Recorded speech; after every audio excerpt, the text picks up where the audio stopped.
the ideal scenario, if you're ready in this progression, of what hand counting paper ballots, people from the community, the observers, what's an ideal scenario? First, the case for hand counting, and then the ideal scenario in which it's done. Well, hand counting of paper ballots certainly has been tried before on Earth. As a matter of fact, up until, I don't know, 20, 30 years ago, that's the way it was done. We just didn't have computers. I mean, I remember typing my papers on a typewriter. I mean, these things can be done. They're within human capacity.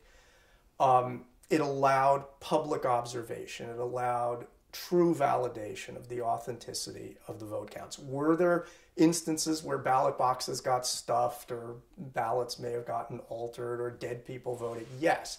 But it was small scale, what we call retail election fraud. It was, and it was equal opportunity election fraud.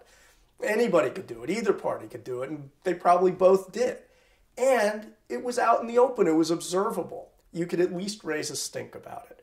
So hand counting is not a 100% guarantee. As a matter of fact, no election with large numbers are you ever going to have the gold, diamond, platinum standard of count every vote exactly as cast. It just doesn't happen when you're dealing with large numbers. But there's a difference between a little noise in the system that basically is a wash because it goes both ways, and deliberate, wholesale, outcome determinative rigging of the system.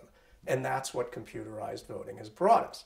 So hand counting guards against that kind of manipulation, wholesale, outcome determinative, politically determinative, historically determinative of the system. And it takes some effort.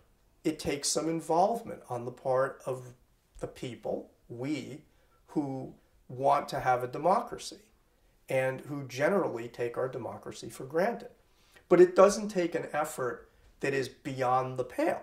And we've done some econometric studies of this and basically came to the recognition that hand counting of elections, if we just hand counted the federal elections alone, we'd be talking about 1 hour per voter lifetime. In other words, you'd get called for a 4-hour shift, and your chances of being called anytime in your life would be 1 in 4.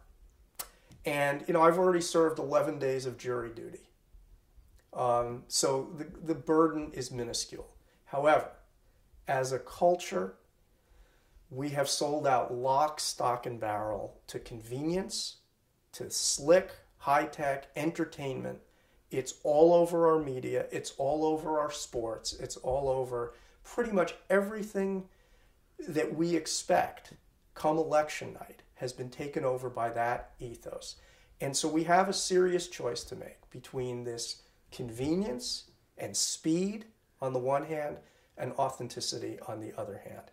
And that's frankly an uphill battle because we've already made that predilection clear in our culture, what we want. Now we have to deal with the consequences of it. And if we continue to make that choice, we're going to have some really nasty consequences equivalent to a rolling coup. So if we want a rolling coup, if we want our country taken over by insiders who are rigging ballots, then by all means we can just continue to make elections a show of convenience and high tech. And if we want a democracy back, we're going to have to make another choice, and that is to do our duty, our civic duty for democracy. It's not a very onerous one, and we have to make that decision as a people.